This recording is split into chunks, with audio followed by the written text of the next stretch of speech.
Imagine getting a call from someone saying that they have kidnapped your loved one and they will harm them if you don't pay up right away. It recently happened to 3 families in Coweta County. The FBI saying it is a scam that is sweeping the country. 11 Alive's Ron Jones spoke with one victim who says he was ready to do anything to save his wife.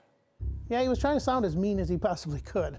Last week, Donald Olson got a terrifying call about his wife of 38 years. Nancy has been kidnapped from their Coweta County home. And it was a Mexican type voice. And he was really trying to be mean. And he says, "I have your wife." He says, "Do you think this is a game? I will hurt her." Nancy, stricken with MS, is bedridden. He was very threatening and that. I was really worried about Nancy.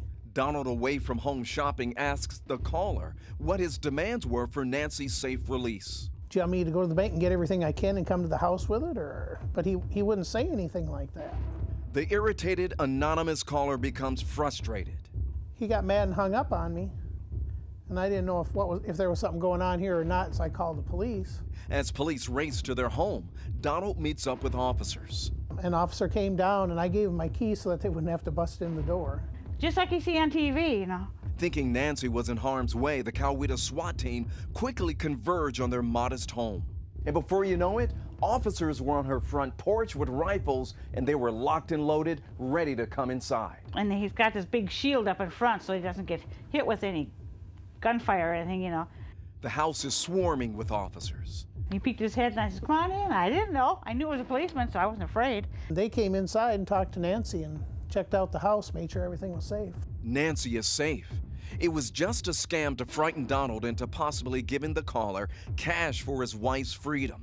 According to the Coweta County investigators, this is the 3rd such extortion attempt in recent weeks.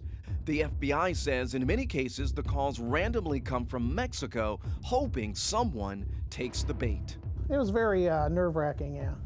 Once you know everything's fine, you just kind of, everything goes away. Yeah, but according to the FBI, these suspects are not going away. Many of them are not only calling from Mexico, but according to the FBI, they're calling from a Mexican prison cell, hoping you are going to wire some money to their accomplice. Now, we have posted tips on our website on how to avoid becoming the next victim. Just go to 11alive.com. Jeff. Ron, thanks. A lot of time in those Mexican prison cells, I guess, to come up with those scams. What a story that is. Thanks.